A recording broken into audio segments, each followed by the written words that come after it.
Scratch Red Wings Report, presented by 5v5hockey.com. Well, that's definitely more like it. Welcome back to the Red Wings Report. It's Buschy with you once again. The Red Wings win their first game of the season tonight, and it did not start well. I mean, the Wings did dominate the first 3 or 4 minutes of the game, and then just boom, one shot, one goal, 1-0 Toronto. Added another one, and I will say, I don't think the Wings played that bad in the first period. They could not buy a goal.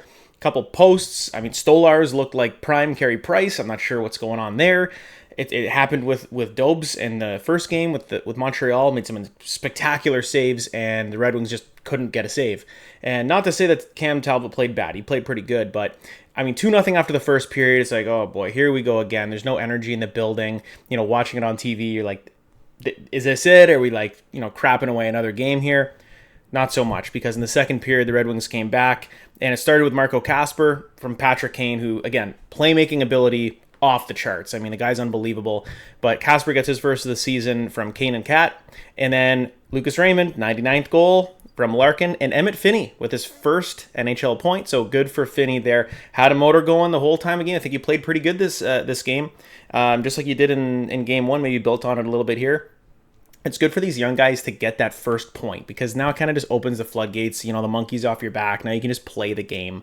And then we had another Patrick Kane goal from Albert Johansson. I mean, DeBrincat with an assist as well, but nice goal there from Kaner. So 3-2 after 2. Now all of a sudden the Wings are in the lead. We've seen this movie before. I was the first one to be like, well, this probably won't hold up. And to be honest, it didn't. Max Domi gets like a 3-on-2 goal, where he cut in. It was a very nice move by him, but the shot was not that good. Talbot should have had it. I know odd man rush on a 3-on-2. Can't really blame the goalie, but at the same time, where it just squeaks through under your pad, you got to have that for sure. But Lucas Raymond comes back. 100th goal of his career. Amazing pass by Patrick Kane. 3-point night for him. DeBrincat, another assist, has 3 on the night. And Lucas Raymond makes it 4-3, his 100th goal. And then a couple empty netters. I'll say that the Wings, the penalty kill looked pretty good, and they played well. They outshot the Leafs 35-23, and at any point, I don't know if Toronto really ever took over the game like the Red Wings did. In the first couple periods, I honestly thought the Kopp, Comfer, and Branson-Nygaard line was their best line, and they did the same thing in game one, basically getting the puck down low into the corners, below the goal line, crashing and banging, cycling, getting chances. I really like MBN. I like his hands. I mean, there was a couple times where he was in tight and got around a couple guys, and man, that's like an NHL play right there. And I mean, obviously, towards the end of the game, with a 1-goal lead, 2-goal lead, you're probably not putting him out there, so he didn't get a lot of ice time into the third period that much, but he played well as well. In ASP, another good game by him. So the rookies are looking pretty good.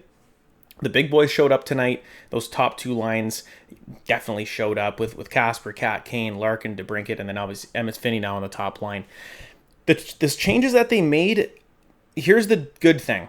I didn't notice Jacob Bernard-Docker tonight, and that's a good thing for a defenseman. Didn't make mistakes. There's a couple D-to-Ds that just didn't hit his tape right. But other than that, I thought he played pretty good. Obviously Travis Hamonic was a disaster, just absolute dumpster fire in game one. And I think we all agreed after my last video, get him out. We don't need him in the winged wheel. JBD should be in the lineup right now.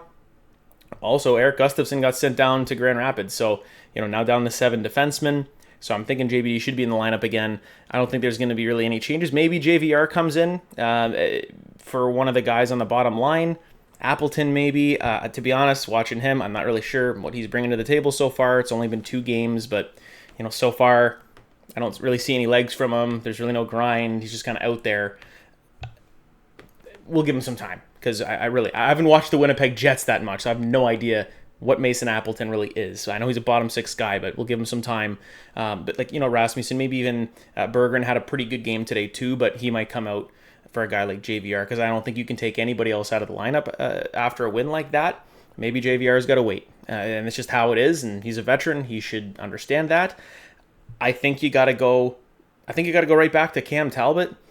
I mean, Gibson's going to get his opportunity again as well. I think it's going to be a 50-50 split. But in a win like this, I think you go with Talbot. Just won the game. You're getting a couple days rest, so I think you can go right back to Cam Talbot. But we'll see how it goes. I mean, we need Gibson to perform too, and that's going to be a big game because we're playing Toronto again in Toronto. I think their home. No, it wasn't her home opener. They already had that. So it's still a big game. You're going back to back against the Leafs, who have been perennial playoff team for a decade, and you haven't. So they're a measuring stick. You just beat them tonight. Good for you. Can you do it again? Can you keep the pressure on these guys? Montreal won again. Like it's early in the season, but like this is where you got to stack up some wins, get some points early, and build on it. If you go on that skid right now, I mean, good luck. Climb back into the playoffs. It's just not going to happen.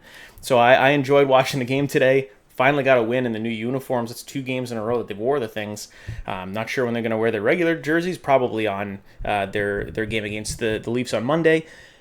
But I liked how the Wings played. I don't really have a lot of negative things to say, and I really don't want to talk negative about the Wings that much. So we'll enjoy the win tonight. And I think coming back on Monday, I'm hoping it's a back-to-back 2 wins against Toronto, and just kind of sets the tone.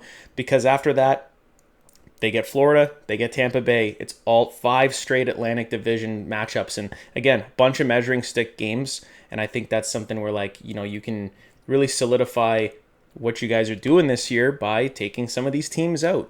I think Tampa right now is hurting a little bit. I mean, they blew a 4-1 lead the other night. They're losing currently, I think, to New Jersey. So, and then the Panthers are banged up, obviously, with Kachuk being out and Barkov out for the year. There's room to move up the standings here. So I'm looking forward to it. So Monday night, Toronto. Hopefully we get a back-to-back. If you guys enjoyed today's video and you enjoyed the win, please drop me a subscribe, like, and comment. The subscriptions help, the views help, the comments help. If you really liked it, this is your place for Red Wings hockey. Everything we talk about is Red Wings. So until the next time, guys, probably see you on Monday night. Let's go Wings.